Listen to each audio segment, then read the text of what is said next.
going live on Muddied Waters. What the hell is this?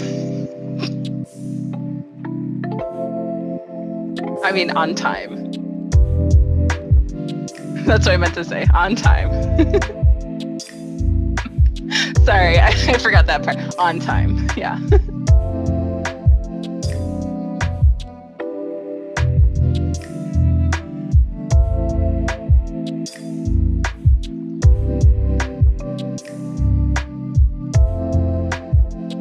My phone just notified we're going live.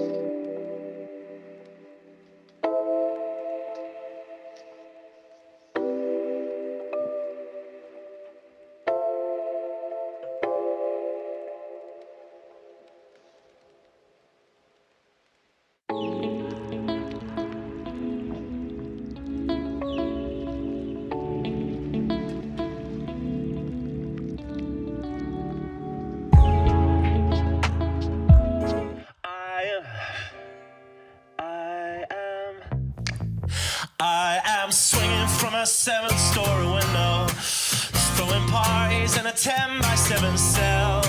It's astounding the lengths I'll go to convince the whole damn world I don't need anybody's help. Yeah, I am waving while I drown. Don't bother swimming out to save me, I will only drag you down. I'll try to use your body as a life raft, 'cause if there's room enough for one, there must be room enough for two. I'll sail the good ship you into the sunset, sipping on savory water till my liver turns blue. Sha-na-na, sha-na-na-na-na-na-na-na.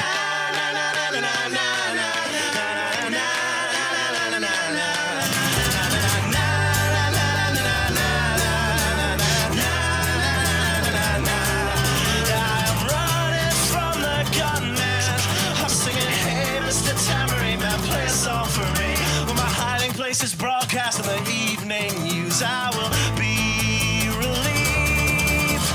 La, la, la,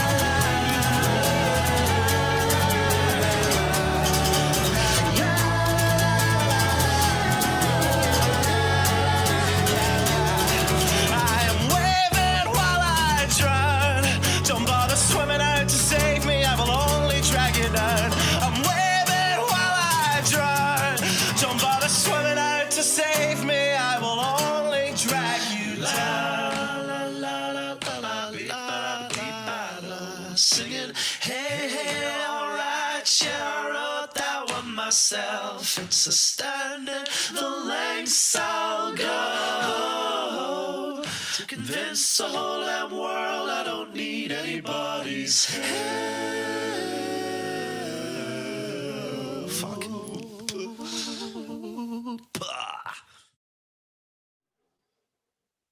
Yes, everybody, it is me, Matt Wright, your friendly neighborhood libertarian, coming to you live on this wonderful and beautiful and fantastic Thursday evening. I truly appreciate each and every one of you that chooses to spend their Thursday evenings here with me on the writer's block, because there are a lot of things you could be doing today, and you are choosing to forego all of those to be here with me.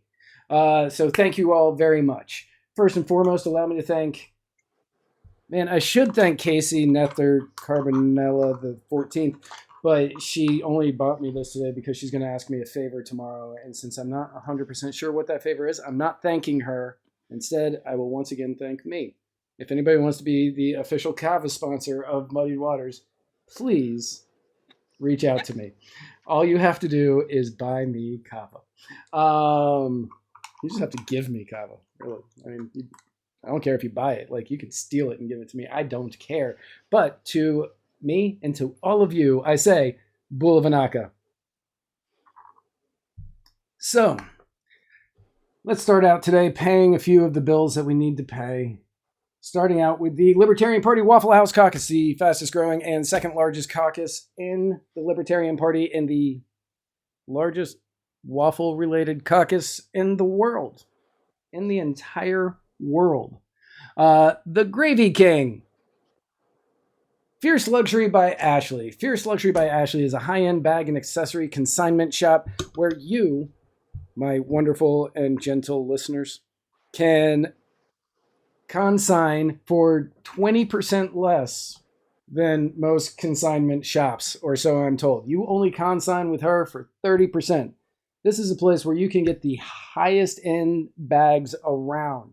They've got Louis Vuitton, they've got Gucci, they've got Hermes, and others. And others. That is how little I know. The Coach, I think, is a high-end bag. I could be wrong. I'm not 100% sure. It's the only one thing I know how to pronounce in women's fashion, so they may have it there. So go to fierceluxurybyashley.com or join their exclusive Facebook group, Fierce Luxury by Ashley. Adderpan. Adderpan is a terrifying video game that'll give you nightmares and possibly require therapeutic help for the rest of your life. But the cost of having to get therapy for the rest of your life is only $5 on Steam. So head on over to Steam, get Adderpan, and you will get expansions for the rest of your life for free. This is literally the cost of a cup of coffee, a gallon of gas, some places in America right now, I think. And you could just, instead of going places and buying coffee, you could just be scared crapless for the rest of your life. And honestly, that is a better way to spend $5. Tom452.com. That's TOMFOR52.com. Thomas Queter is rolling for state senate in New York because he can't actually run because he's in a wheelchair. Get it? Get it? Get it? But he is running or rolling for state senate in Albany. And his slogan is, I run better than Albany. Get it? Because, he can't. Tom pays us to say these things. Every month he has a meme contest and merch. All you have to do is go to tomfor52.com. That is TOMFOR52.com. And if you go to tomfor52.com/FTG, I am told there is some very special and valuable stuff there. So you should definitely go there and see what it is I'm referring to. Mudwater.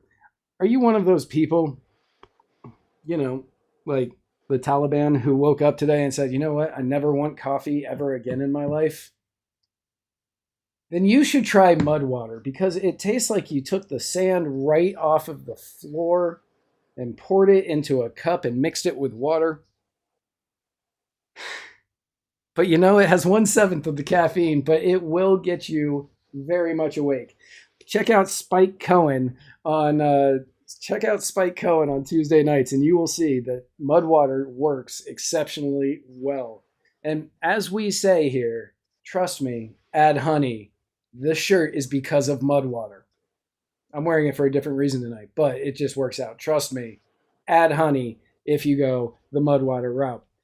If you do try Mudwater and you can't get that disgusting taste out of your mouth, go to CumberlandCannabisCo.com for viable, ethical, and effective Delta-8 CBD.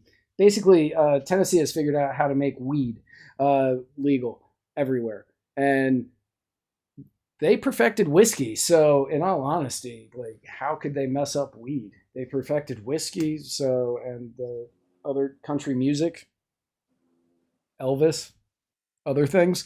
So, they're really good at perfecting things. So go over to CumberlandCannabisCo.com for the finest, viable, ethical, and effective CBD Delta-8 available on the market. Jack Casey is a freak. He's written some books. I don't know what these books are about. Knowing what I know about Jack Casey, they would not be appropriate for a family show such as this one. The show actually comes with a trigger warning. It's in the notes, so I'm not even sure if this episode is going to be I don't even know if this show is going to be family friendly. This show might be good for people who would read Jack Casey's books. Except I feel with Jack Casey's books, at least you're going to get a happy ending. So check those out. Tell me if you get a happy ending when you read Jack Casey's books. Not 100% sure. And Jack Casey keep buying ad space because this is my favorite part of every episode I do. Joe Solosky, he is running for governor. He is running for governor of Pennsylvania. So if you live in the Pennsylvania region of these United States and want to make Joe Solosky the first libertarian governor in history, you should vote for him. He is the key to making Pennsylvania mightier than the sword of authoritarian government. So thank you all so much for allowing me to pay bills there for a minute, in only a way that we can and get away with it. So initially, as I announced, Nate Adkins was going to be my guest tonight, but unfortunately for him, he had to do some I'm running for mayor thing. I don't know. So he was unable to make it. But fortunately for me, and fortunately for all of you, I can finally say that I am able to announce on this show, I think as a guest on any Muddied Waters show for the first time, I'm going to go with it. Even if it's not true, I'm going to go with this is true. Please welcome with me the Eskimo Libertarian. Hey. Welcome to the Writer's Block. I am so happy that you are here with me on this show as opposed to that other show on Fridays. Oh, yes, that other show, the one with Eskimo in the name. Yeah, that one. That one. The one that is the one that used to come on Sundays and I would watch it while I was folding laundry and now comes on right in the middle of date night. Yeah, that one. You're welcome. Someone likes the NFL, so sorry. I get it. Yeah, I do too. I was just going to multitask. But no, I am so happy that you are here. I'm so happy that you are here. I am glad that I got to bust out my orange shirt to have you on the show today, and we're going to get into why we are going to be talking about that in just a little bit. And since you are actually a host of your own show on Muddied Waters Media, I feel like I don't have to do my normal. So how is it that you came to the libertarian movement thing? Because I know that you've told it before. Right. But if you want to give us the most condensed version possible, because I know we have a lot of stuff to get to today, because you did the notes today and you put my notes to shame, which that's saying a lot. Pew, pew, pew, pew. So in the most condensed way possible, how is it that you found yourself, on this island of misspent toys, fighting for liberty in a country that seems to not want it? Well, first off, I want to say it's odd doing a Muddy Water show and not saying the sponsors. So thanks for doing that for me. So pretty much, I just started paying attention. That's like the most condensed way I can put it. I just literally started paying attention. And like when COVID hit and I saw like the government was coming in with these mandates and they're like, hey, we're going to shut you down. I'm like, they can do that? And so I just started paying attention. I started reading more and started making memes. And I was like, wow, we are living in a much more dystopian world than I thought we were. So yeah. When all of COVID started happening, part of me was like, this is going to get really, really bad. And everybody around me is going to bend the knee, as it were, and just say, no, we have to bow down to daddy government. We have to bow down to daddy government. And I don't know what else to say. But there was another part of me that was speaking louder going, this is not going to happen this way. We're not going to go through the shutdowns that everybody's talking about. Mask mandates aren't going to actually stick around that long because in somewhere deep inside of me, the part that, still holds on to a little bit of conservatism, I was like, Americans don't do this. Americans don't stand for people telling them what to do. And well, that last bit of Republican conservatism died inside of me because I watched as many Republicans and conservatives were like, no, I think it's best if we just wore the mask for a couple of weeks. And now we're getting to a point where you're seeing a lot of them you see a lot of them online standing up saying, no, I'm not going to do this vaccine mandate, and I'm tired of these mask mandates. But there still are many out there going, I don't want you around me if you're not going to be vaccinated. So I I have given up all hope in any kind of change happening in the two-party system. Um, I always kind of held out a little bit because the Libertarian Party, as much as I love the members of the Libertarian Party, there are a lot of problems that I see with the party itself, and that's why I don't think we grow. Um, and and so now I'm just like, well, we may as well just go pure anarchy because nobody's going to listen to it. Like nobody, everybody's going to try to control you, and it is going to come to that. Yeah, So I'm not quite as far into the libertarian movement yet. So like there's that whole joke of like difference between libertarian and anarchist is like 6 months. 6 months. And I'm still at the like minarchist stage, but like, That's right. You just like your authority. You like diet authoritarianism. Oh my God. So my page only started a year ago. Like I know, didn't and really you are start doing anything it. until a year ago. Oh, thank you. You are killing it. Like so, Muddied Waters in December. Muddied Waters will be 5 years old. And thank you. And we have had massive growing pains over the course of those 5 years.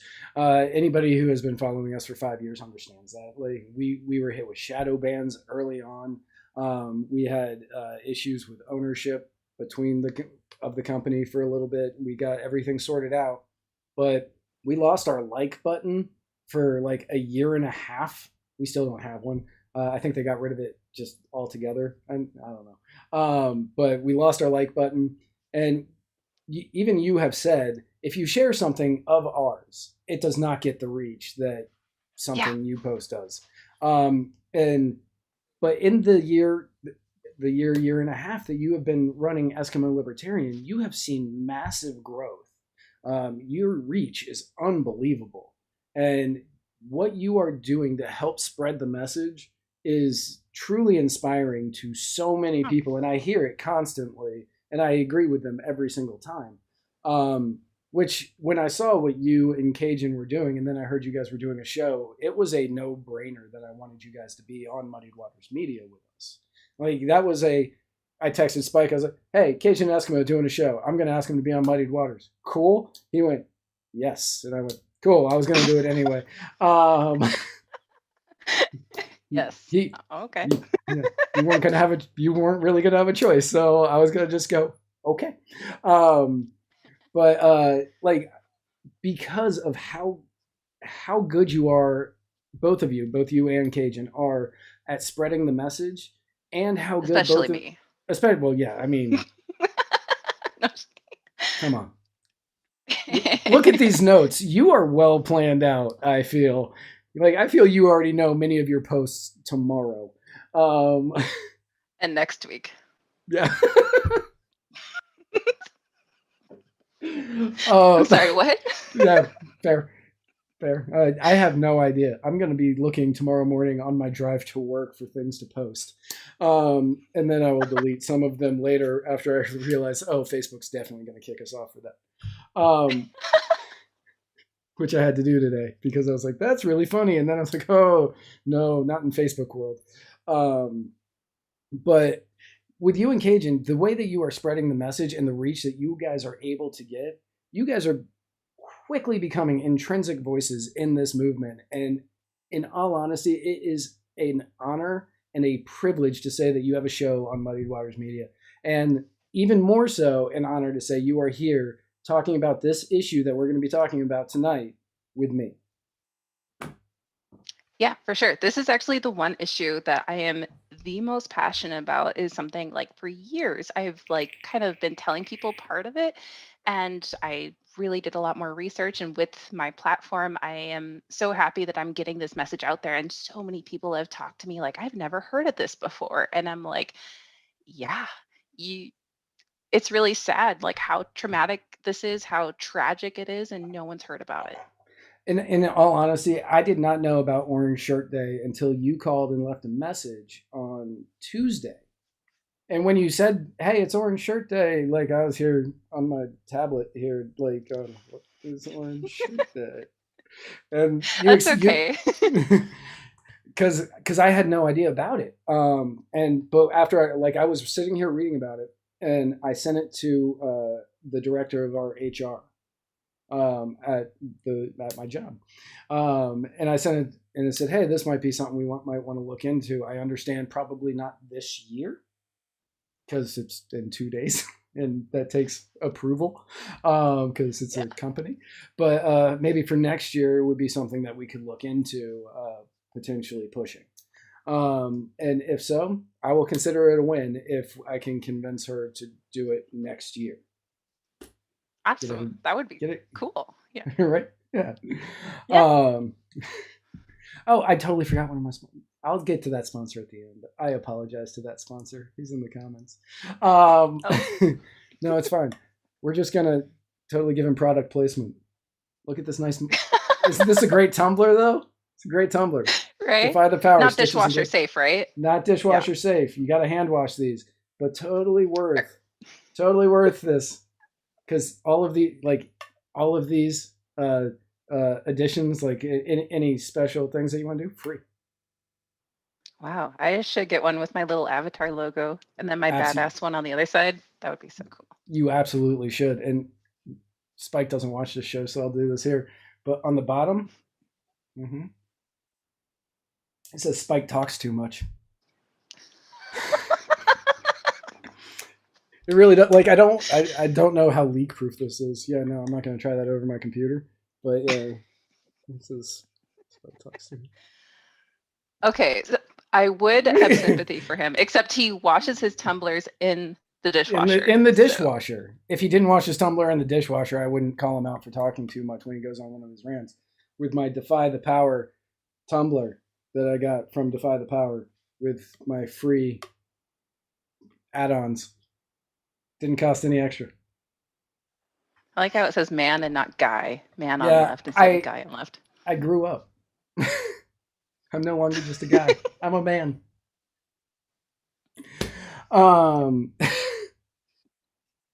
Okay, sorry I know this is a really serious subject, and I feel bad about kind of derailing us there a little bit.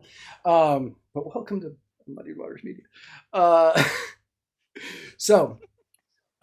yes, I am trying to get that in place for next year. I am trying to get Orange Shirt Day in place for next year.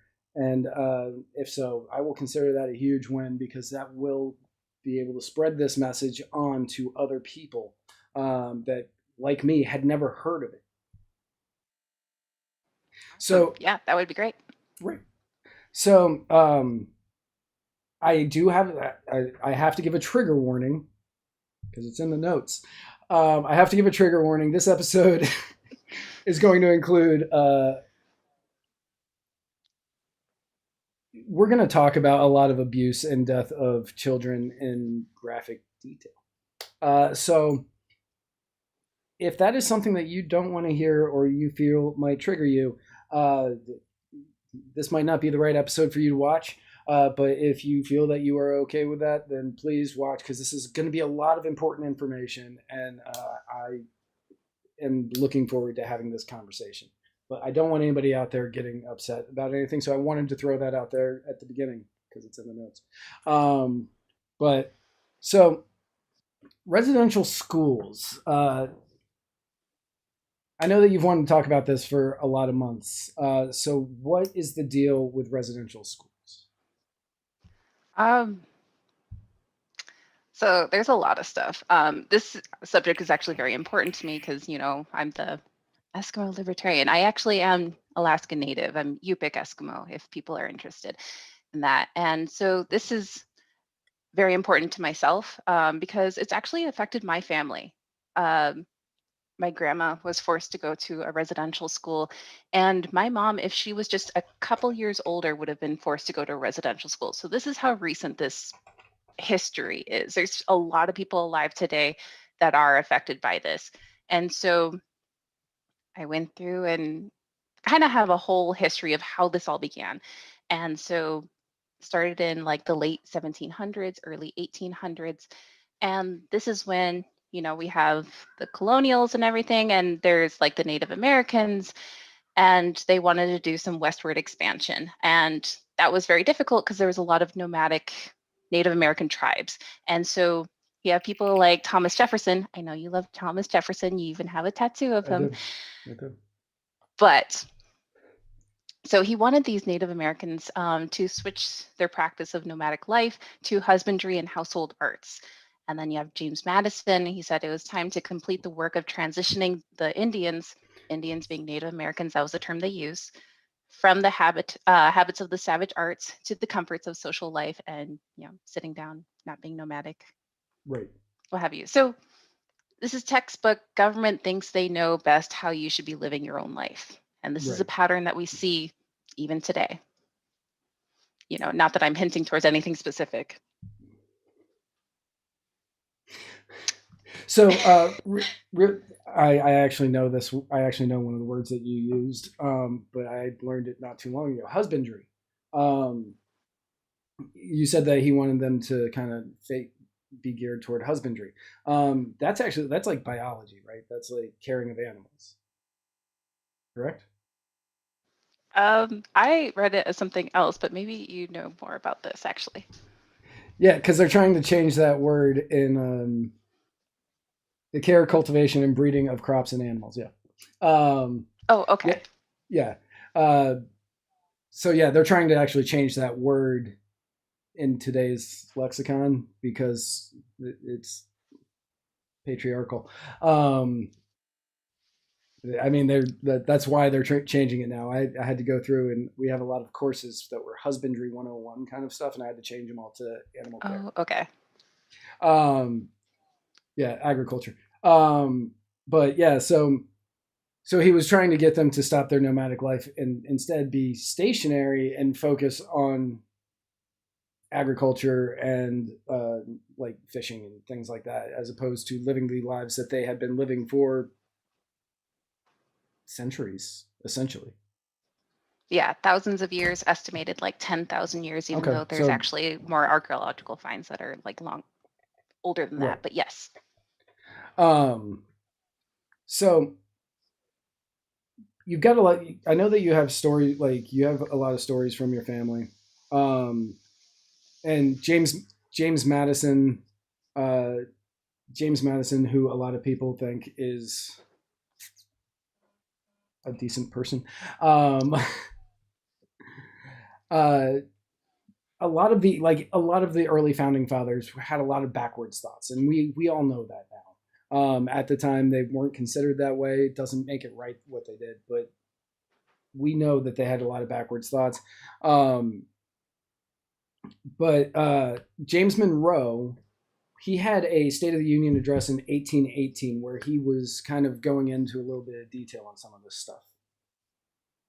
And what was it that he was?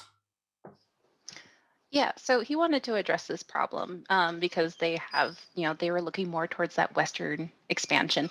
And so a quote from his State of the Union address in 1818 said, "Experience has clearly demonstrated that independent savage communities, with savage communities meaning the Native Americans, savage communities cannot long exist within the limits of a civilized population, and that the control of the United States over them being the savage communities or Native Americans, should be complete and undisputed." Those are his exact words. And in it, he was encouraging Congress to take steps to, like he said, control the Native Americans and make it complete and undisputed. So yeah, he said, "I present this subject to adopt the subject to the consideration of Congress on the presumption that it may be found expedient and practicable to adopt some benevolent provisions." So this is really important because it was under the guise of it being a benevolent provision. Right. This is much more like you'll see this today, where they are trying to sell you, I don't know, vaccine mandates on fear. Just as a random example that I'm just going to pull out of anywhere. Vaccine mandates on fear, or the NDAA or the Patriot Act on fear. Like, this is what they were doing back then. Politicians really haven't changed. They still use fear to get things passed. And this is just another example of them doing so. Exactly. And so that's why I really emphasize that he said it's supposed to be benevolent provision and whatnot. And so that's how they passed the Indian Civilization Act of 1819. And so that was passed in March, and it was $10,000 that they annually use for Indian education. And so the idea was like, we're going to, if we build it, they will come, because, hey, we know best how to live your life. And so over the next 10 years, they made 52 schools, and this was by the federal government and by Christian missions. So a lot of people credit this to just Christian missions, but the federal government had a big hand in this. Right. And so this was supposed to be by choice, and they thought the children were going to be flooding in. But surprise, surprise, they're like, no, we like our way of life. We're not going to go do that. It literally took them 5 years to start doing this by force. All right, we're going to force these children into these schools. 5 years. So, okay, so they're, God, there are so many parallels I can draw to today. I know. Yeah, we'll just demonetize this episode. Sorry. No, you're fine. Totally fine. I'm okay with it. Actually, the stuff we've been getting away with recently and still being monetized, unless it's your show, Cajun. God. All of our episodes are being monetized except for Cajun. I request reviews on all of them.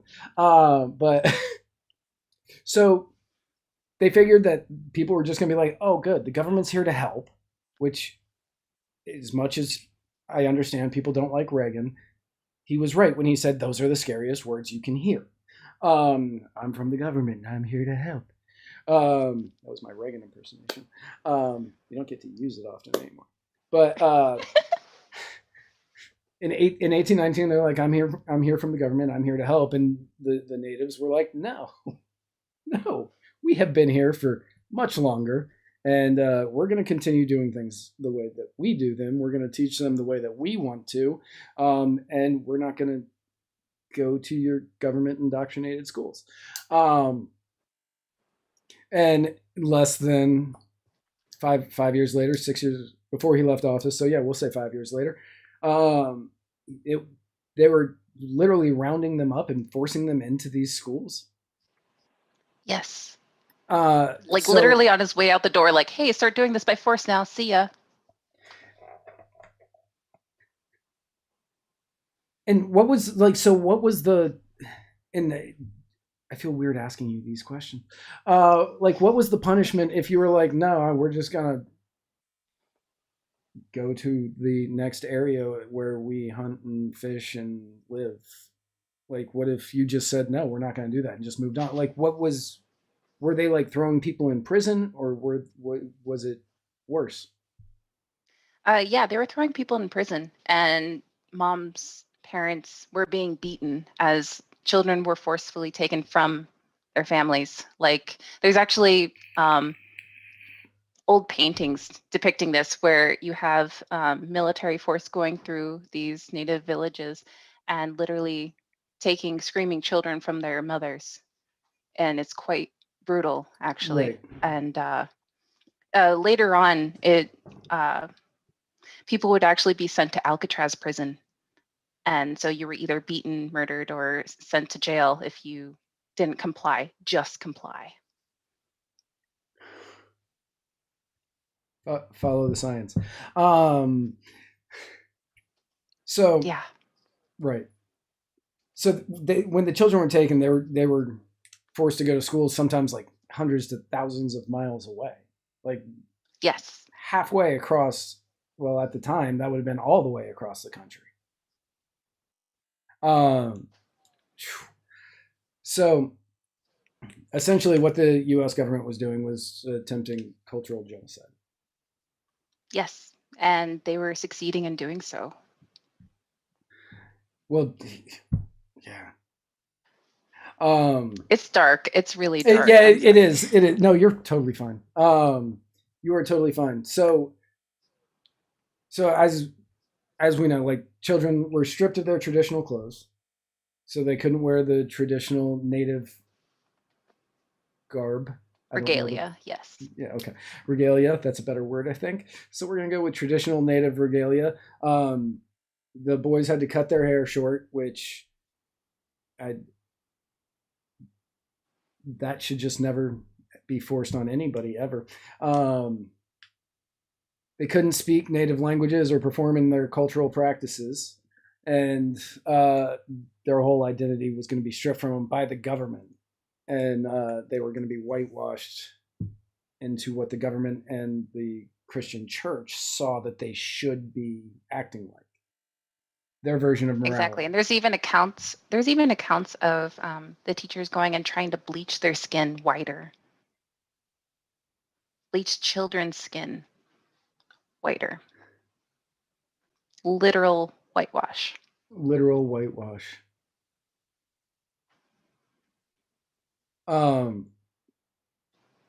Jesus Christ. Now, I know. So a lot of the photos of these schools, where are they coming from? Because I know they were coming from somewhere. Yeah, so there was the Carlisle Indian Industrial School, and so that's where you're going to see a lot of the photos coming from if you look it up online on Google Images of residential schools. And so this was started in 1879 by Richard Henry Pratt. So he had retired from the military, and pretty much he started the first Native American boarding school.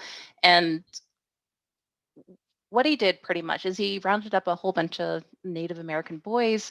He put them in militaresque clothes and kind of did before and after photos showing like, hey, look, I can civilize these Indians, as he put it. And so it was so successful in terms of propaganda that the government was like, yes, we need to fund this program more. And so he was very successful in making sure that the government had more of a hand in this, because people were seeing this like, oh yeah, he's so successful about this. So this was the first Native American boarding school, and the motto of the school was kill the Indian, save the man. I'm not even joking. That is the motto of the school, and that was part of the propaganda, is to kill, Kill, kill the Indian, save the man. And children were forced from hundreds, if not thousands of miles away to attend this school.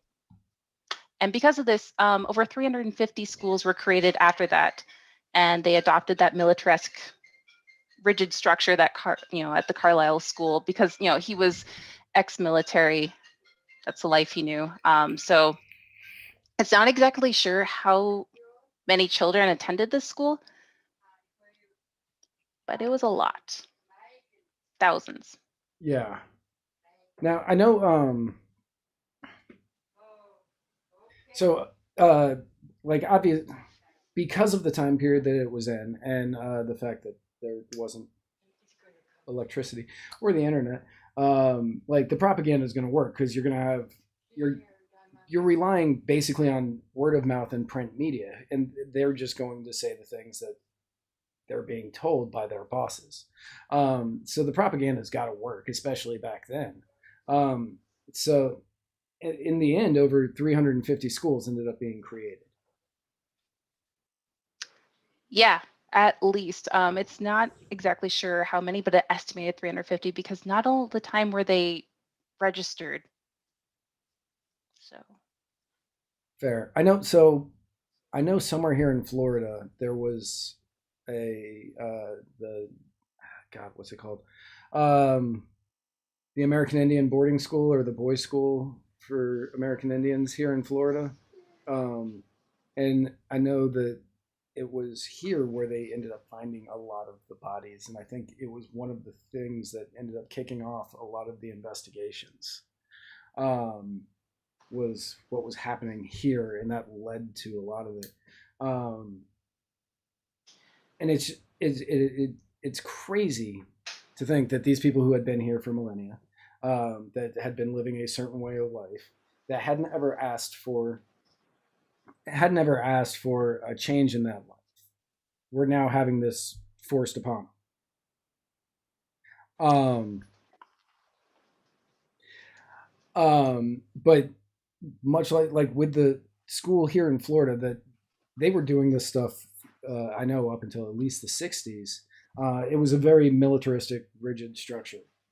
that they were using, and that's how all the way up till when they were finally shut down. They were getting judges to send people there because they was like, no, this is good for them, and the judges were just like, okay, yeah, that sounds good. Um, do you know how many kids were at these schools? So looking at some of the estimates in the 1900s, like early 1900s, they're thinking around 20,000 Native children were in the schools. But then by 1925, they had over 60,000 children attending these schools. And again, that's a rough estimate because not all children were documented. Uh, but yeah, by 1926, more than 80% of Indigenous school-aged children were attending these boarding schools.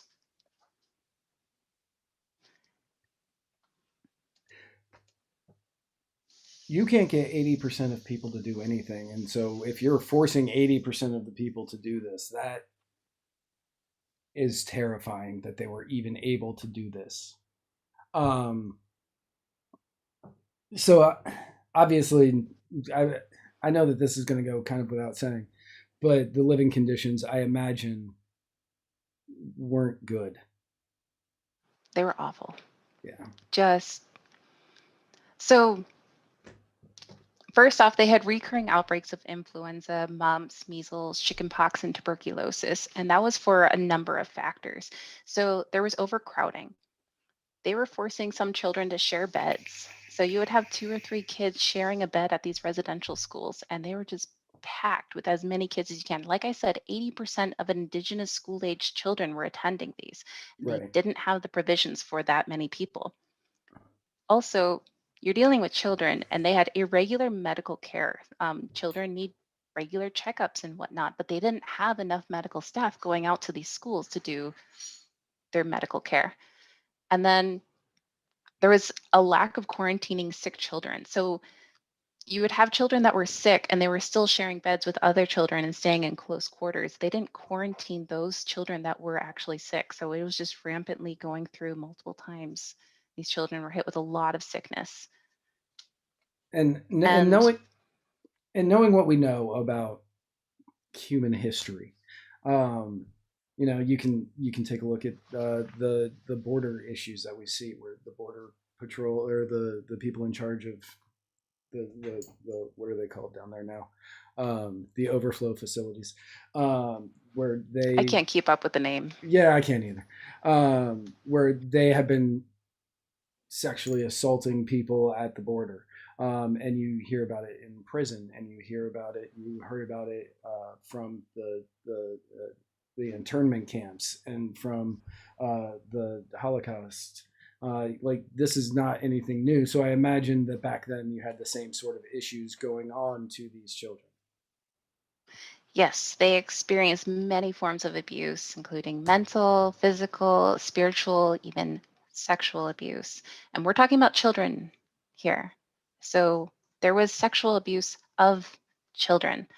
And one of the examples that was like a form of punishment that would they would use. I was watching this interview, and this individual said his father was forced to attend residential school in British Columbia, and they had this thing called like the monkey room, and it was this brick room with no windows, no lights or anything, and they would throw you in there if you had been bad throughout the night and shut the door and lock it.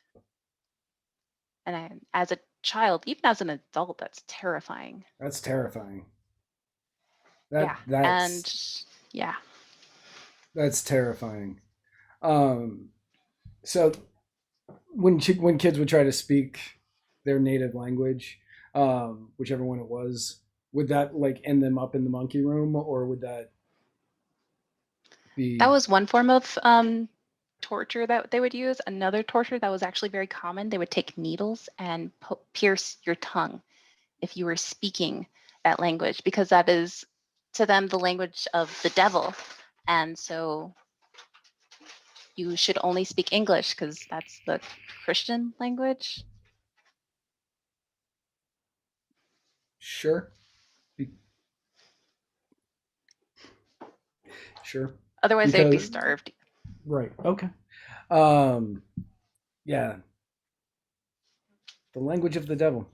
And English is the Christian language, which is like the newest language, so that makes sense. Why not? So they're dealing with they're dealing with the massive amounts of abuse. They're dealing with the sexual abuse, the mental abuse, spiritual abuse.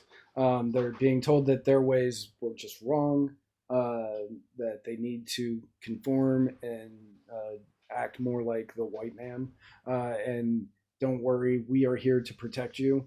I actually had a shirt that if it was not Orange Shirt Day, I had a shirt I was going to wear today that had a bunch of Native Americans on it, and it says, "Turn over your guns, trust the government." And I was going to wear that today, but because of Orange Shirt Day, I wanted to wear this. But they were told that like being just living the life that they had known for millennia, that would send them to hell. They're telling children this. Right, which that is a good way to scare children into indoctrination.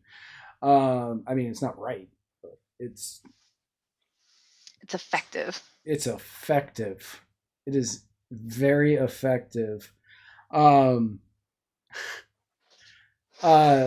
So they ended up. So obviously, as children, you are going to come out of that with some self-contempt, and you're going to have some hatred towards your family, toward your friends, toward anybody who's not kind of going this path that you are now being forced into. So it's like quarantining them away from their families and friends. Exactly. And like that self-hatred bred a whole bunch of issues. Go figure. Where these kids didn't adapt well, and they didn't go back to their families because, well, first off, their families, they were taught, are that of the devil. They're going to go to hell. And so, yeah, this is what they're telling children. And like, it's going to be the weirdest sentence I've ever said.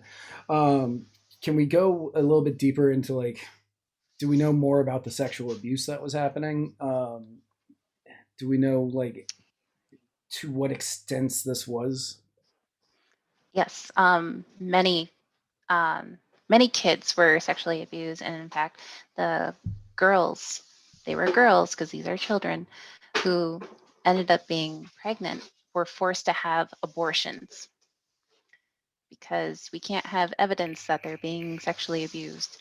So they were forced to have abortions, and to hide the evidence that there was a fetus, they would throw the aborted fetuses into incinerators. And this is a common enough practice. I've actually watched a couple of interviews where separate people from different residential schools talked about how like they would give a kid like a potato sack or a potato gunny sack, and there would be something inside, and they'd say, throw that in the incinerator. And they were told not to look inside. And there's one child, he actually looked inside anyways, and it was aborted fetuses that he was throwing into the incinerator. And somebody in the comments said, I read it when it came up. Who was it? I think it was Jacob LaBelle. Jacob. And he said, and no one stood up and said that this was wrong. Like nobody in America at that time was standing up going, this is wrong. This is not something that we should be doing. This is abhorrent. Not until 1928. Okay. All right. So, well, I'm looking forward to 1928 a little bit then. That's another weird sentence. So obviously kids are going to be dying. Like a lot of children are going to be dying, and from neglect and starvation and abuse and probably many other reasons. Was there a time in which like they were going to be able to like see their families? Would they be able to like get together to see parents or grandparents? And no, so they made sure that there was complete separation from the parents for the best effectiveness. So children could not write home, not often. The children that were allowed to write home were forced to write in English, and their families at home were unable to read the English. They didn't know English, but that's what they received. And parents weren't even notified if their child was sick or if their child had died. Nothing.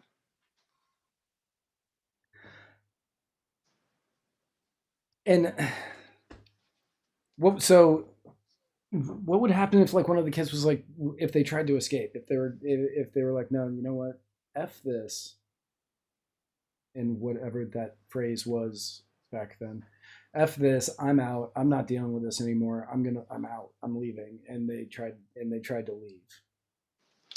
The police would try to track them down. They would have flyers out saying that there's children. A lot of children, I mean, these are children we're talking about. They were hundreds, if not thousands of miles away from home. A lot of them went to the woods and tried to live there. There's plenty of stories actually of children like living on the outskirts, living like near farms where they tried to steal food from the farm and live in the woods. A lot of children perished trying to get back home, hitchhiking back home. A lot of children were tracked down. It's very sad, but a few children did make it back home. And that is where we get our knowledge today that we know today. That's how we were able to keep some of this knowledge alive of our ancestors and their cultural practices, is those children that were successfully able to escape, literally escape this awful prison and make it back home to their families.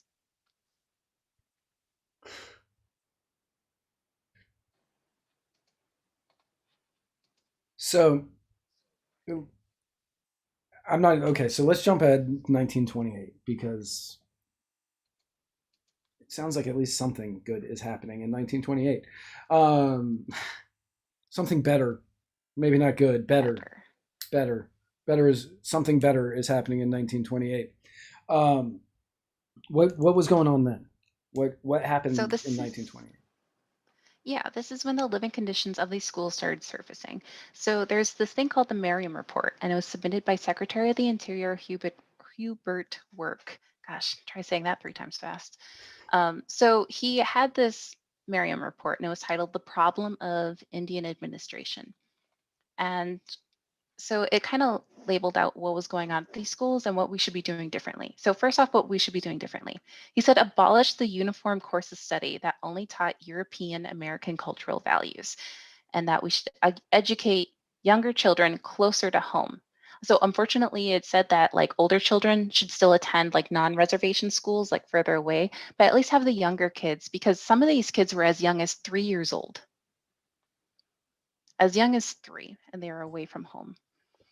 And so have also have Indian Service, which is now known as the Bureau of Indian Affairs. So have Indian Service provide education and skills to adapt both their own society and U.S. society, kind of have like an immersion school, if you will.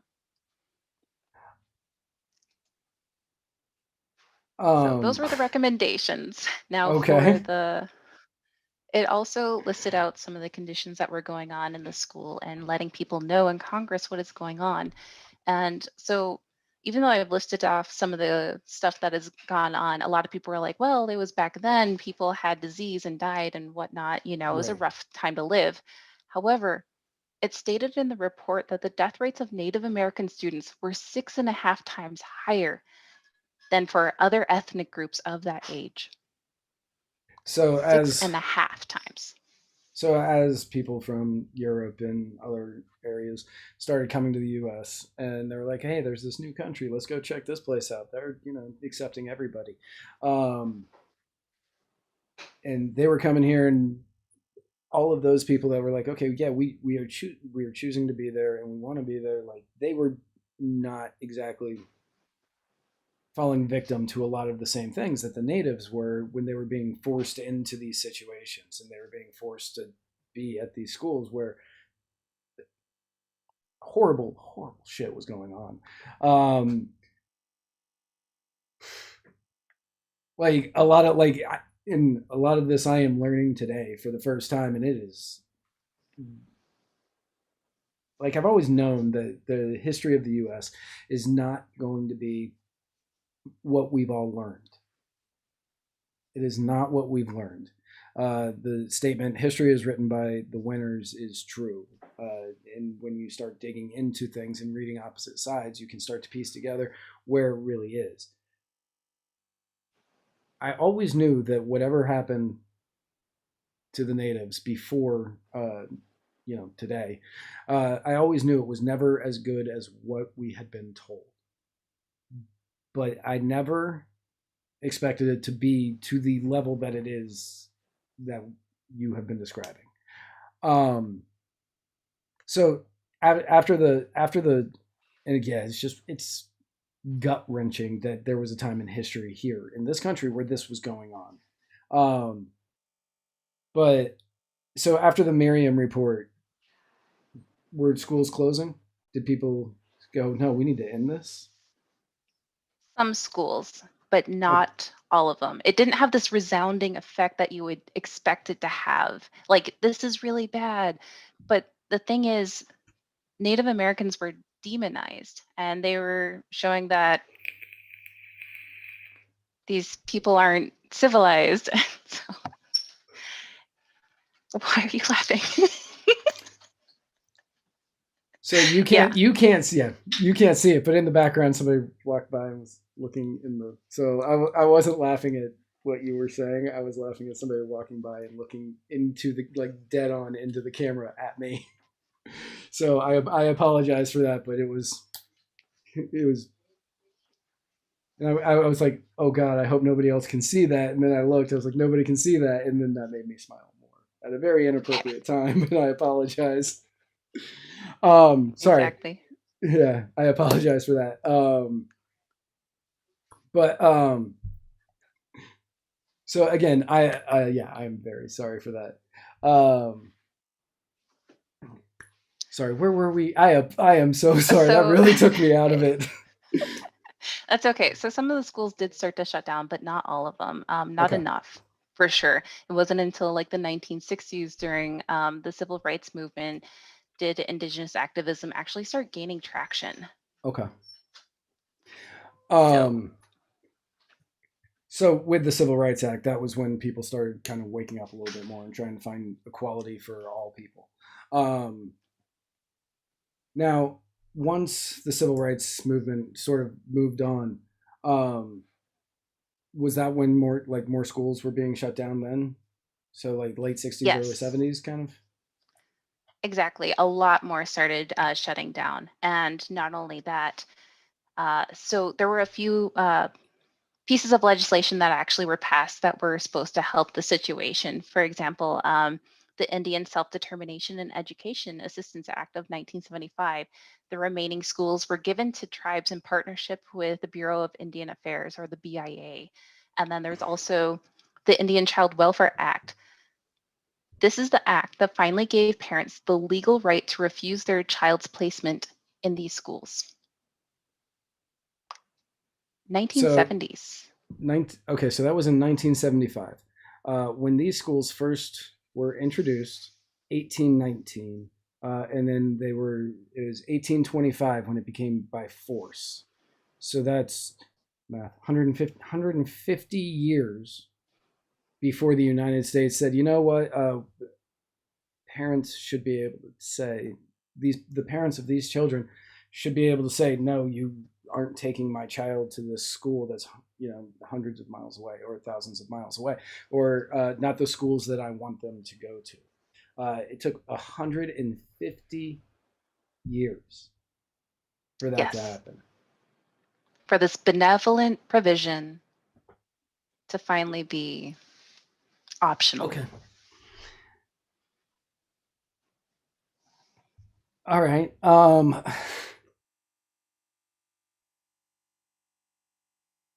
And so the remaining schools were given to tribes in the partnership with the BIA. Yes.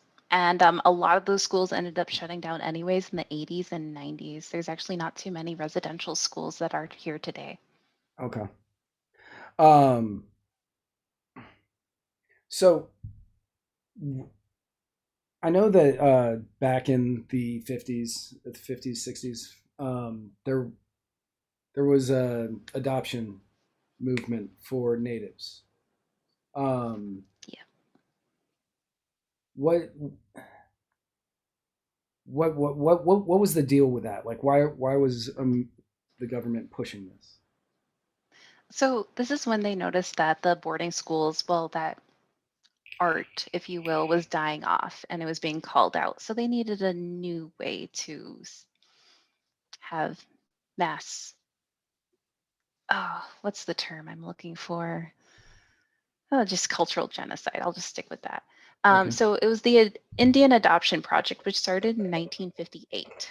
And so a quote from the project is, "It is to stimulate the adoption of American Indian children on a nationwide basis." And another quote, "These children will be placed primarily with non-Indian families, but the Indian child has remained the forgotten child, left unloved and uncared for on the reservation." That is what the program is about. So it's pretty much taking Native American children and selling them to non-natives. And they were able to sell this because this is a cheaper solution anyways for assimilation than running boarding schools. Adoption Right. is a lot cheaper than running boarding schools. In the comments, Joshua McHose, who I think is, I would say near you, He's our but IT guy. okay. I was like, he's near you, but that could be still like 3,000 miles apart. Yeah. But he says adoption equals cheap labor for farms. Yeah. Labor. Yeah. It's, if you look at some of the old documents and stuff, there were actually children that were sold off and advertised as being like hard worker, great for farms.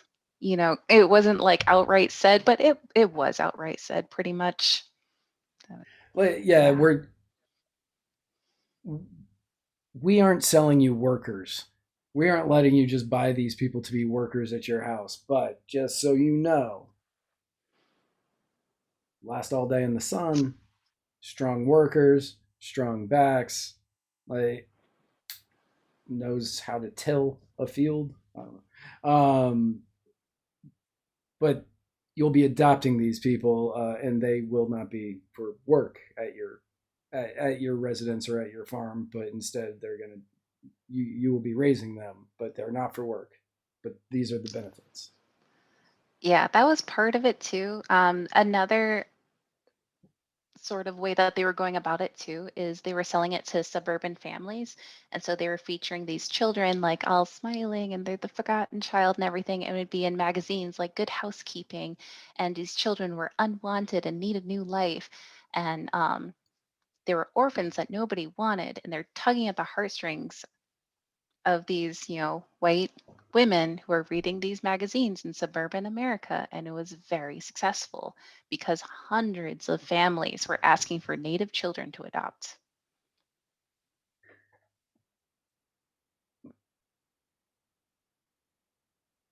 And this Government was all, advertisements.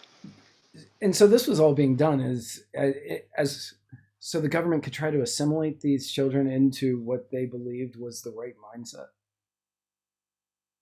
Yeah, that's where all the evidence points towards, because the main goal of this program, as written by them, is they're going to take Native American children and put them with non-Native American, well, they said Indian, they didn't say Native American, but with non-Indian families. That is the goal of the program. So one would believe it was for assimilation. So and so were these kids like forcibly being taken, like just ripped? Yeah. Yeah, because there weren't this abundance of orphans that the government was talking about. So these children were being taken from their homes, and how they were able to go about doing that.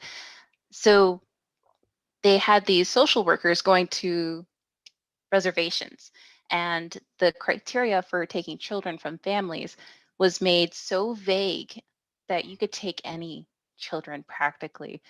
For example, if you have too many family members in the same household, that was one of the criteria. But the thing is about Native Americans and a lot of other cultures, it's not just a nuclear family in a home. A lot of times you'll have grandma and grandpa, your aunts and uncles, your cousins. And so it's kind of like this extended family under one roof. And that's very common with a um, groups, including Native Americans.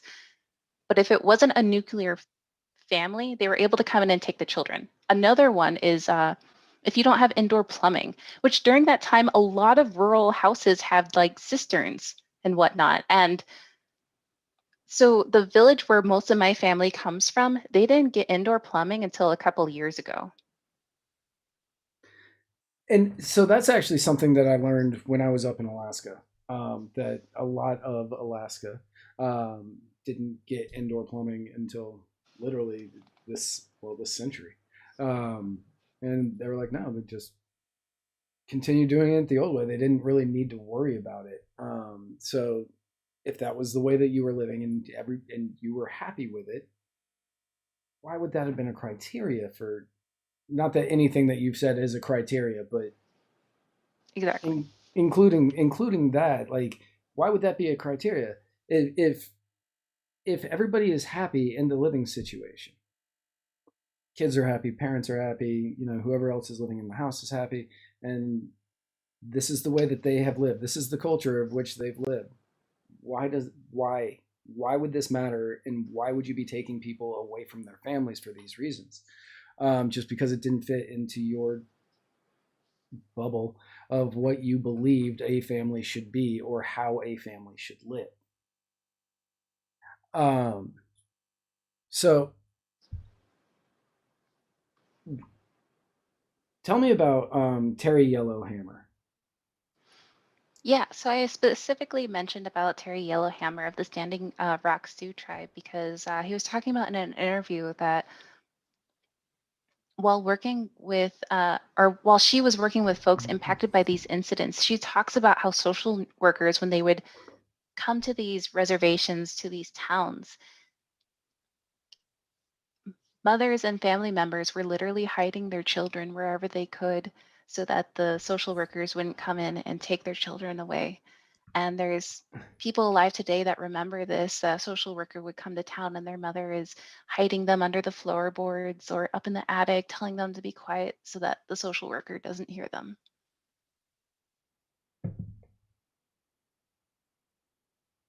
Um, like that's you moved past, like, not you, the government, the federal government moved past the mental abuse and the spiritual abuse and the physical abuse of the schools, of the residential schools, um, and then instead they gave them the mental abuse and the trauma that's going to come from them having to hide in the floorboards, uh, and you have to stay quiet or else you may not live here anymore. If you say anything, the government may take you and rip you from this household and we will never see you again. You will go live somewhere else. So you have to see. That has to be traumatizing to both parent and child. And it being done just in the name of assimilation is one of the most abhorrent things um, ever. Yeah, it was really hard doing this research because I'm a mom and Right. like putting in perspective of a mom. I mean, I'm trying hard not to cry right now. Like I was messed up for a while after doing spurts of research and even after like Yeah. my big presentation of this. And honestly, like, I know we still have some more to go, and I want to get to all of this, but I want to say unequivocally that I am happy that you have put together this amount of information on this subject, because it's important for everybody to know this. These are the stories that people need to hear. They need to understand that this is what a lot of history has been like. And we can cover it up and we can say, no, that's not what happened because blah, blah, whatever. Government says whatever. But government lies. Government lies, always has lied. And no matter what, they are going to try to take from you. It might be something as small as a portion of your income. It might be a piece of your land. It might be your house. It might be your child. Like, at what point do you have to stand up and say something? And that's partly why I'm an anarchist, where I don't want anybody to be able to say, I'm taking that from you. I'm not going to, nobody should be able to take any of that from you. So the fact that we have gone now 150 years, and we are still dealing with the issues that were put into place by people that admittedly backwards thinking, didn't really understand that, all people are people. And, it was written, I think, in the document behind me, all men are created equal, men being the all encompassing for people. All men are created equal. Now, even though a lot of them might not have believed that, though, that was the wording that they used. And they did that because they wanted to make sure everybody had equal rights. Again, they may not have believed that all men were created equal, but because of that, they ended up giving that to people. And the fact that it took this long, and I know stuff is still coming, that it took this long to get to this point, to even see these people as close to equal. They still aren't in 1975, 4 or 5. They still aren't seeing them as equal. This is where the travesty is. And you have the government using their powers to say, no, we don't care what you say. We don't even care what that document says, that all men are created equal, because you don't qualify. And that is the real travesty, because all men, people, are created equal across the board. And this should never have been a thing that's happened. Like, this show should never be a show that was done because we shouldn't have to talk about these issues. But because government sucks, because people in power suck, we have to sit here and talk about it. Sorry. No, you're right. Yeah. Yeah. I mean, yeah. That's why we're here. That's why we're here. That is why we're here. That is why we are wearing orange shirts today, because we want people to know about this issue.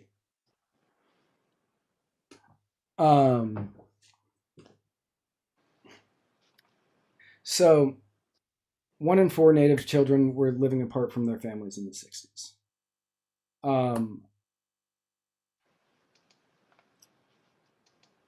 Daniel Nelson Fox. I don't know that next word. Wikwemikong? Thank you. I was like, oh man. He did an interview in 2019. What was he talking about? So Nelson Fox, he was given the Christian name of Daniel by his adopted family. Okay.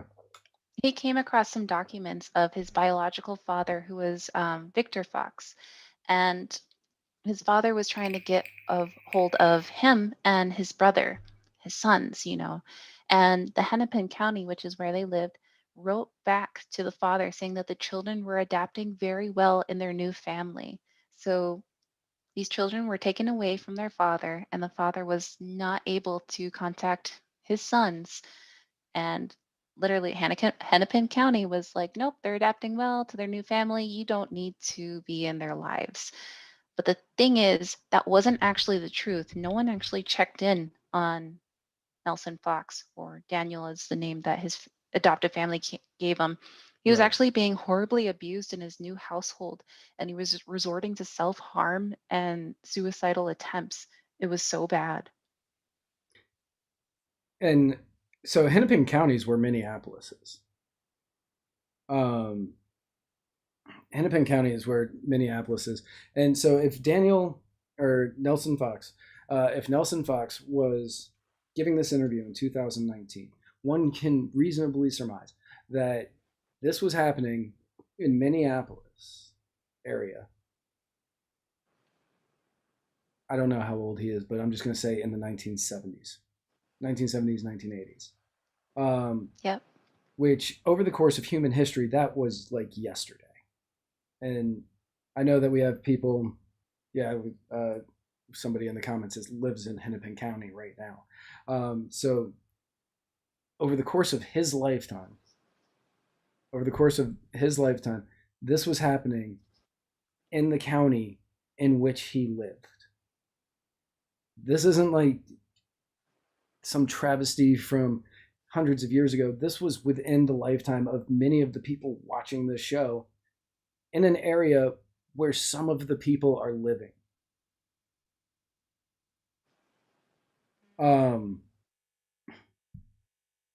And because of the abuse, like you said, he was trying, like, he tried to take his life because of this. Multiple times. As a child. And I would imagine that is not a standalone story. That can't be like. There's no way that's a standalone story. No.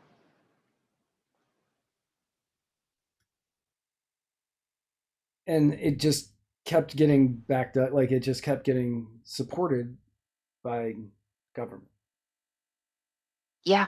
The people who set this in motion, they actually gave a report, like an update of their Indian adoption program, and a quote from them said, "Generally speaking, we believe the Indian people have accepted the adoption of their children by Caucasian families and have been pleased to learn the protections afforded the children through good agency adoptions." That's the report they gave. Because government would never lie. Government would never lie when it came to the safety of children, ever.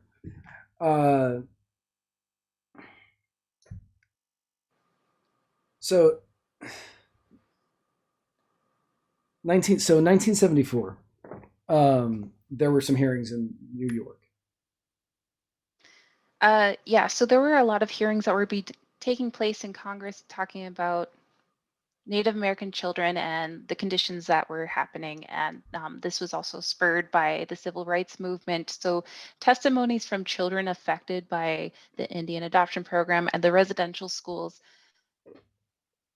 These testimonies, they were going into detail about the abuse and mistreatment. A lot of these videos can actually be seen on YouTube, and they're in color. And like just watching it, seeing it in color, it just really hits you how recent 1974 wasn't that long ago, and many of our followers, my followers, they were alive during that time. Yeah. And so these hearings lasted for 4 years, and that's what eventually passed the Indian Child Welfare Act, or ICWA, is what you will hear in the news. Okay, ICWA. And they were designed to prevent breakup of the Indian family. Yep. And so it made it so that if removal was deemed necessary by the government, they didn't remove that part, but if it was deemed necessary, the child had to be placed in order of preference, a member of the child's extended family, or members of the child's tribe, or other Native American families. So those three had to happen first, and if there wasn't an option for any of those three, then it can go to people who are of different race than the child, which I guess is a little bit of a, I don't know. It's something, but it's not the answer. Right. It's a shuffle in the right direction. Like, it's not a step. It's not a full step. It's just like okay, let's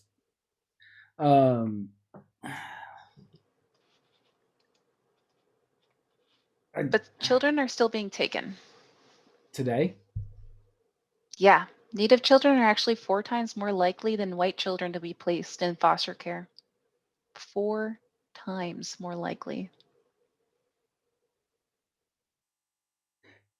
And this isn't okay. So, are there still the guidelines that were in place from before with the uh, nuclear family laws? Is what I'm going to call those. From what I understand, it hasn't necessarily been removed, just not practiced as often, if that makes sense. But still, there's definitely it sounds like they're more willing to use those criteria than other races, and they're hitting Native families harder than white families. There's definitely that discrimination factor there. Okay. So even today, 2021, 2021. You're about I to don't know say what happened. 19. I did. Yeah, I don't know why. 2021. You still have an issue where government is going into these families and saying, "Hey, you know, it's not us. It's the rules. We just have to follow the rules. So we have to take your children, and we are going to forcibly take them from you and put them into a family that doesn't have the same belief system as them, that possibly doesn't even speak the same language as them, that uh, doesn't practice the same cultural history as them, and probably wouldn't know how to do many of the things that you have taught this child to do over the course of its lifetime. But it's not us; it's the rules. So the fact that this is still happening today in America um, is exceptionally abhorrent. I've talked a lot about CPS and how terrible CPS is, because yes, for every one or two cases that you hear where you go, this one makes sense, you hear about the others. Um,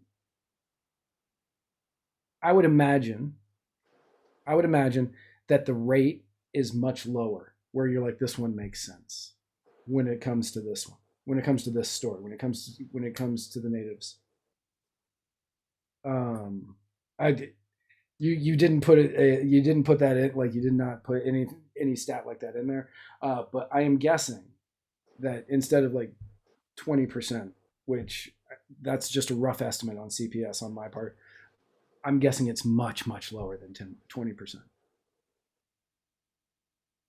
I would have to guess too. I mean, Yeah, and I'm not it's, trying to put you on the spot here. Like I'm just making a statement. yeah. I'm just making a statement that is just based on what we've been told today, and what the fact that stuff like this is still happening. You can only surmise that it is happening at a worse rate than it is happening elsewhere. Um, so like since it like this is because this is still happening today, and because so many people like have lived through these issues. Um, I imagine like that's got to be difficult. Like that's got to be difficult for them. That's got to be difficult for their families uh, to try to deal with the emotional baggage and the burden that has been brought on them because of this. Um, has there been negative? Obviously, yes. But like, what sort of negative repercussions have come from Coping that? skills. Coping skills. Yeah, so many have struggled to cope with this trauma. Go figure. So many have resorted to drugs, alcohol. I've already mentioned self harm, even Right. suicide after seeing all this trauma, experiencing this trauma. And for some, it's actually manifested into mental disorders. So children that haven't been able to grow up with their family, who have been abused, talked about how they aren't human, they're subhuman, they aren't, so it's manifested into mental disorders. And this gaslighting was so affected that children blamed themselves and thought something was wrong with themselves. Right. And the thing is, it's not helped by the victim blaming in today's society. I see it all the time where people are talking about drunk native jokes, or, there's prejudice in mainstream media that I have like actively seen, against natives. It's even been against my own family members. And I have stories of that. And so it's very deeply culturally rooted, even Yes. today. Right, and it is. You definitely, like you said in there, you can be seen in jokes about drunk natives, and as I remember as a child seeing uh, cartoons where the native was always the Native American was always just he had the bottle with the X's on it and he was always drinking. Um, so and even while we've had like this woke push uh, for equality everywhere, you still will see these stereotypes everywhere, like in media. Um,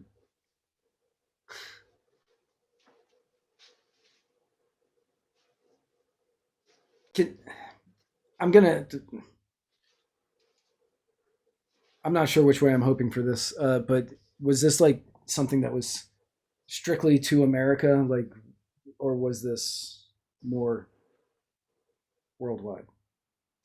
So a lot of people know about like the Canadian schools as well. Right. In fact, Orange Shirt Day originated from Canada, but it wasn't just Canada and the US, it also included Australia and New Zealand that you would see at least parallel atrocities on the same level with the same reasoning and to the same scale.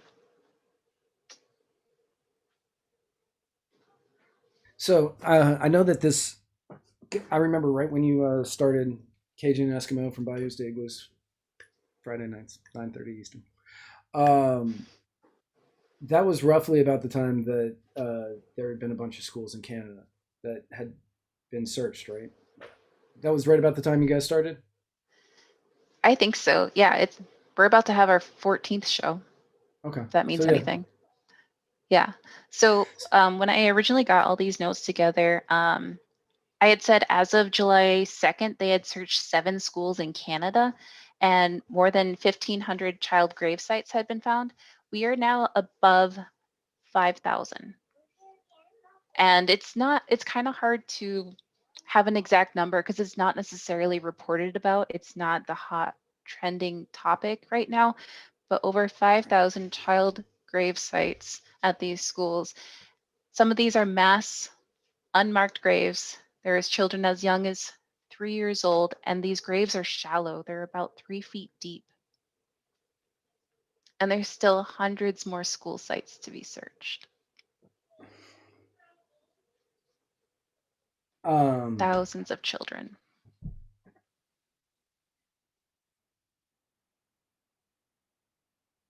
the, And like I said earlier, when like a child passed away, their parent wasn't notified either. right.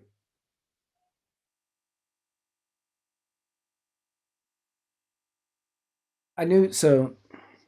I remember when this story broke in July, and I was watching Cajun Eskimo from Bayous to Igloos, and you went into it, and I remember I was sitting there with superfan Sarah Anderegg, and you could have heard a pen drop, in for lack of a better metaphor, you could have heard a pen drop in that house because it was heart wrenching to hear what had been going on.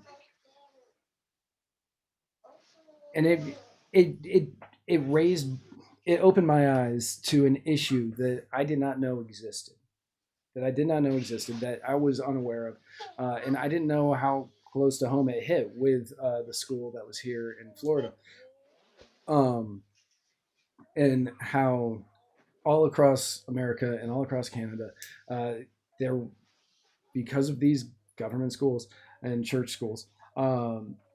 People were being abused, people were being murdered. I had no idea about like the forced abortions that they were throwing into the gunny bags and incinerating, so that way there would be no evidence. There would be no evidence, and if ever anybody had to question whether or not government's evil, like this is the evidence that somebody should need. That it's just like, no, this is too much. Like any power that can do something like this, and not even bat an eye, has way too much power, and they should not have any. Um, can you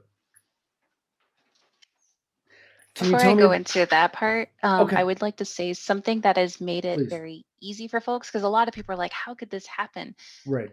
There's a lot of government propaganda that demonized a group of people. And once that group of people is demonized, it is easy to suppress them.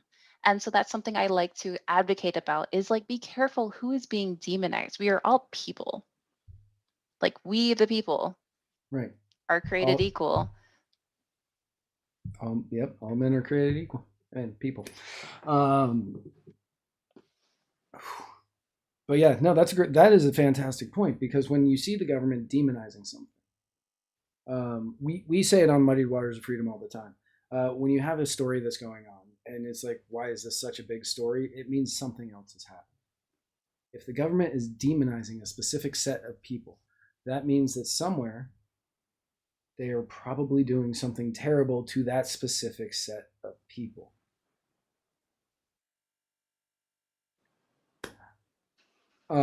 John Morrissey, from Defy the Power and Stitches and Glitches, says unaccountable government, like demonizing countries as all terrorists.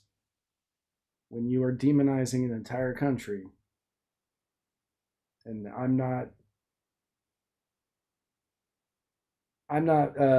afraid to say that they got me for a while when I was younger, and I fell for the propaganda. But yeah, no, I know that I've said this sentence in my lifetime. I'm not proud of it, but I know I've said the sentence in my lifetime. We should just turn it all into a glass parking lot. I know I've said it. I don't feel good about having said it,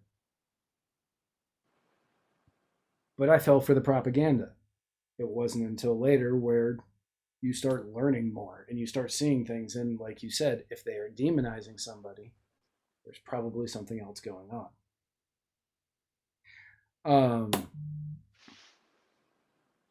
Especially when it's accompanied by a benevolent provision. Yes, which usually, if they're I almost said demonetizing. Demon. It's a sentence. That's a word I say a lot. Yeah. But you're right. If they're demonizing somebody, or a group of people, or a country, they are demonizing them under the guise of a benevolent decision or a benevolent reason, because they want you to believe, for your safety, that these people are out to hurt you in one way or another. Pull an example from this week ish. It's a pandemic of the unvaccinated. It's not, but they're demonizing these people under the guise of safety. I'm not comparing the plight of the unvaccinated to the plight of the Native Americans. I'm just trying to tie it together to today.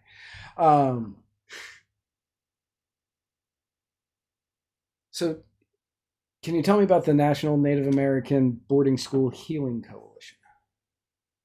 Yeah, so I actually, while I was doing this research, I stumbled upon this, the National Native American Boarding School Healing Coalition. And it's a group of individuals that are working on educating folks about what we just talked about, as well as they have more resources on there. And those that have been affected by this, they have been working on getting people help. And so on there, there's a list of schools that they have a whole list of schools in terms of like in the US and Canada of where these residential schools were. And they also have a way that you can implement or like submit another school, like, oh, like my grandma went to this school. And so they're trying to compile a list of all the schools because they're, like I said, we don't know exactly how many. There's an estimated 350 different schools that were doing this, and we know that there was something along the lines of 150,000 children that were affected, somewhere upwards to even 200,000 children affected. We don't actually officially know. These are low estimates. So they are working on educating, collecting information, and helping those that have been affected get help. And for anybody that's interested in looking into them more, their website is boardingschoolhealing.org. And I'm just going to put that into the comments right now. So that way, if you are watching us live, it will be there. I will also add it to the show afterwards.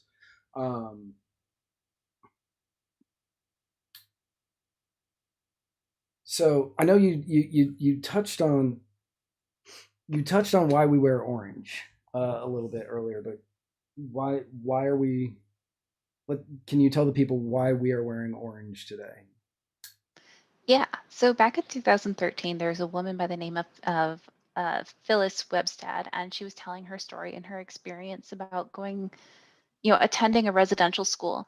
And so she was attending St. Joseph's Mission School, which is in Williams Lake, British Columbia in the 70s. When she was there, first day, her new orange shirt that she just got from her grandma was actually stripped away from her. She never saw that orange shirt again, and they gave her school uniforms instead.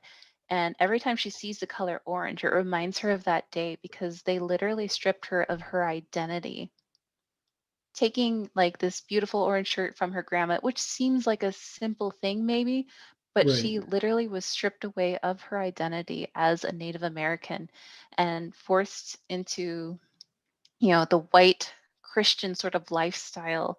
And again, like I said, with the demonizing of her own language and cultural practices. And so after that story, it really resonated through folks, like showing this, like being stripped away of your identity, of her orange shirt.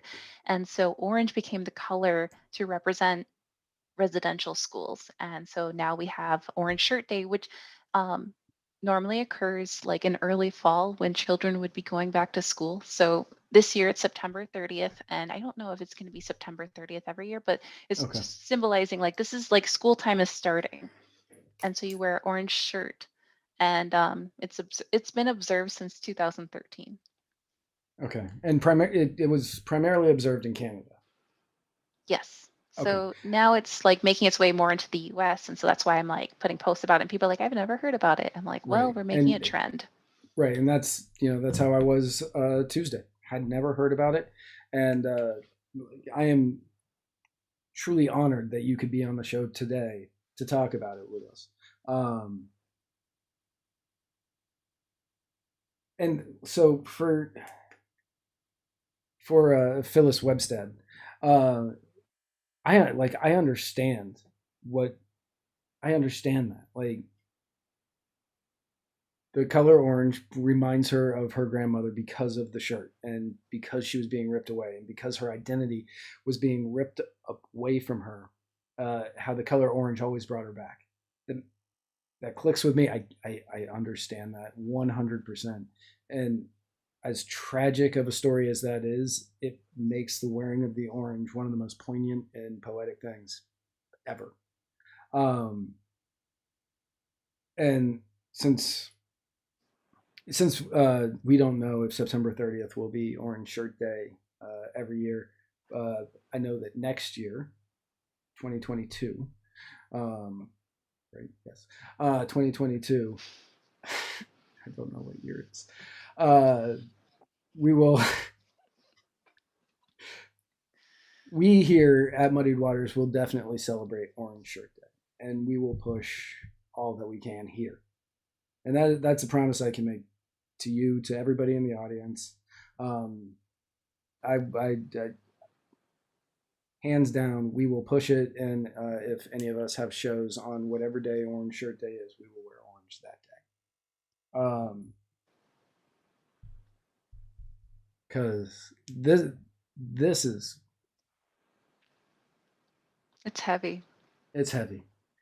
It is incredibly heavy, and it's heartbreaking um, to know that in our lifetimes that people have been treated this way and that they've been abused at the hands of the government for reasons that don't make any that never made any sense, but especially don't make sense now. um,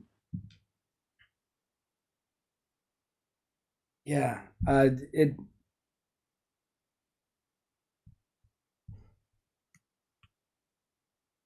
This is one of those things I, that not a lot of people knew about, and right. then those that did kind of know about it, they didn't know it was this bad until like I started telling them about it, and they're like, "Oh, it was that bad." It was like I I don't use the term lightly, but it was our own version of a Holocaust. Yeah, and I would not hit you on that. I wouldn't say, well, no, that's nothing like, because yes,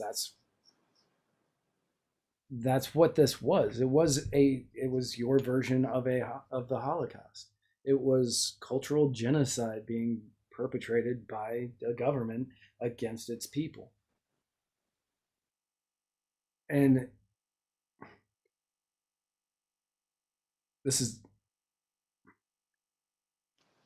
this is a heart like it's a heartbreaking story. And again, like I know I've said it before, but like I'm honored that you came on here today to talk about it with me. Like honestly, Thanks. um,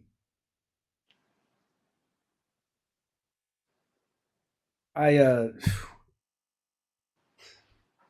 is I don't even know how where to go after hearing all of this. If people Yeah, want, if because I people, know I was gonna say I know Cajun and Spike had their own show, and we're like, well, we're gonna have our own show. I didn't mean for it to be this dark. right? No, and in all honesty, this is the show I would have wanted to do. Uh, this is the show I would have wanted to do because this is. I know people aren't going to believe this, but I actually like touching on the important stuff. And this definitely more than qualifies as the important stuff. Um, uh, so, is there any? Are there anything that you want to leave the people with here that you haven't touched on at this point, or The biggest thing when I talk about this story is I want people to be able to draw the parallels. Whenever tyranny happens, it's not going to be the exact same way, but it follows the same structure. And so, watching when there's propaganda demonizing a group of individuals and are willing to oppress those, and the government saying, I have the solution to the people I am saying are the demons. It's happened so often and so many different times. This one really resonates me because I have that personal un- connection that like my grandma went to one of these residential schools and almost my mom, but being able to draw the parallels. right?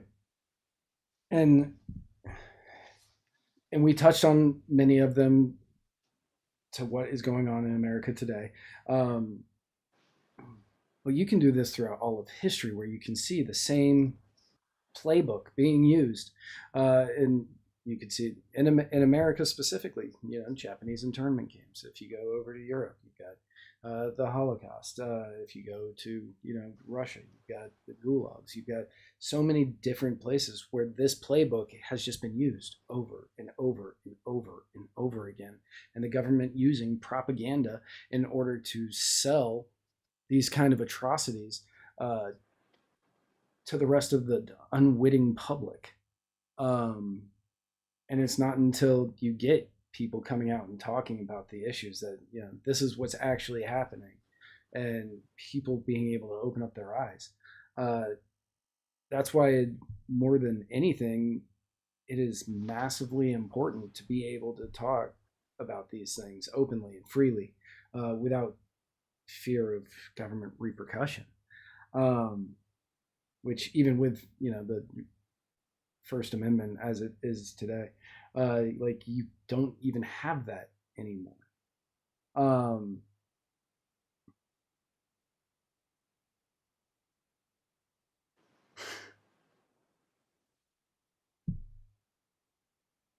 I honestly, this is the first time that I don't know how to like go to the end of a show ever. Like normally I'm just like, okay, well that's it. But this one I'm like, You have one other sponsor. I do have one other. Yes, I do. It's gonna feel so weird. So if anybody out there enjoyed this, you can show your support by going to Defy the Power and picking up one of these wonderful tumblers. They're very nice. You can get them customized, free customizations, and they have different things you can put on the bottom, like mine. God, this is painful. For me too.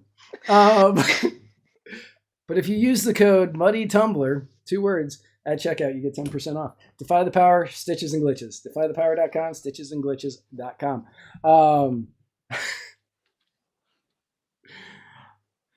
So you have a show tomorrow.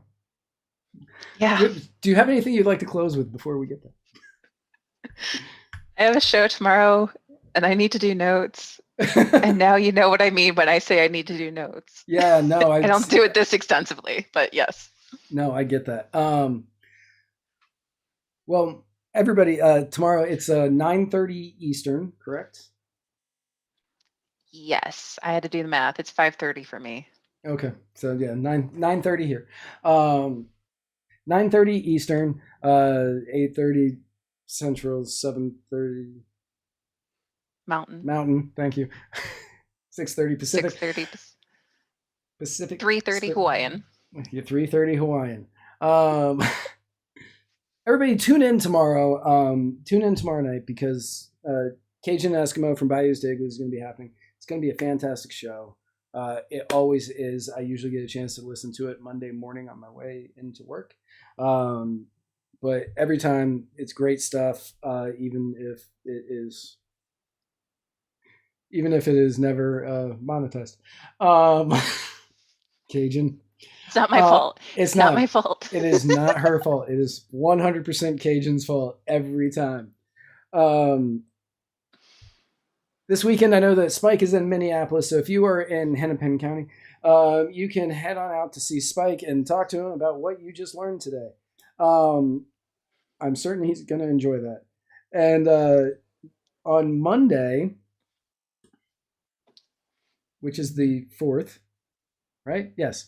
Monday the 4th, we have a brand new episode of Liberty Roundtable, which brings together lots of people from different mindsets, different political backgrounds. This is the most awkward closing I've ever done.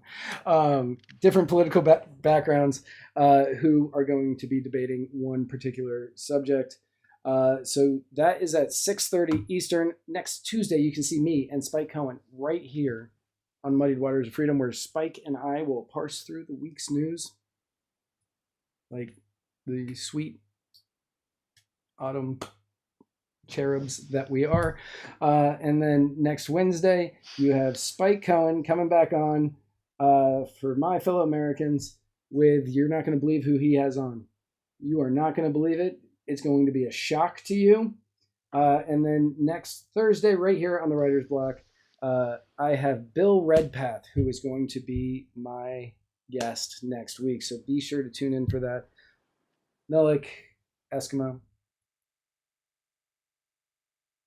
I can honestly say that outside of the show that Superfan Sarah Anderegg was on, which I am contractually obligated to say is my favorite show I've ever done.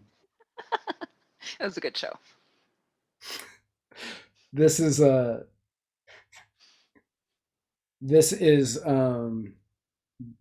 my favorite episode that I've ever done, outside of the one with Superfan Sarah Anderegg, who I love dearly and means the world to me. But yeah, this has been my favorite show, and thank you for having this show with me. Well, thank you for having me on here. Yeah, no, I could help out. Yeah, no, I can honestly say that in the 5 years I have been doing Muddied Waters Media, Muddied Waters of Freedom in the Writer's Block, I have choked up twice at a show, and this was the second one. The first one was only a couple of weeks ago, but this was one of the this was a very difficult episode to do for me. So I can't even imagine the strength that it took for you. And I know that you are able to just like go into a pond and wrestle with salmon and like grab it right from the water. But the strength that you possess just as a human being in general is inspiring. And thank you so much for being part of Muddied Waters. Thank you. I really appreciate it. To everybody else, have yourselves a great weekend. Tune in tomorrow night for Cajun Eskimo from Bayou's to Igloos. And we will see you next week. I'm not going to do the fun fact of the week this week because it doesn't feel right. So have a great weekend, and I will see you all next tomorrow. week.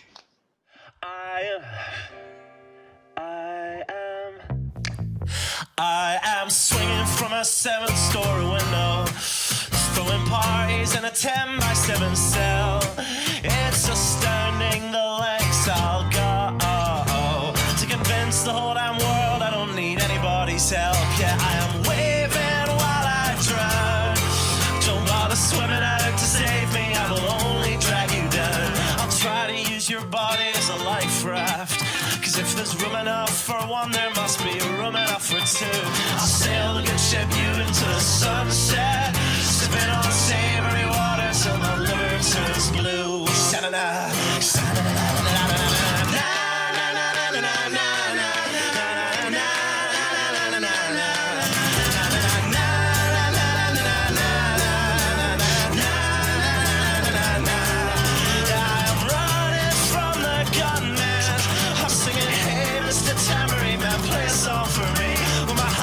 is broadcast in the evening news. I will be relieved.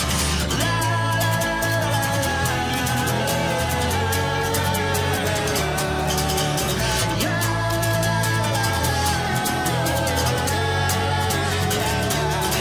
I am waving while I drown. Don't bother swimming out to save me, I will only drag you down. I'm waving while I drown. Don't bother swimming out to save me, I will only drag you down. La, la, la, la, la, la, la, singing, hey, hey, alright, yeah, I wrote that one myself. It's astounding the lengths I'll go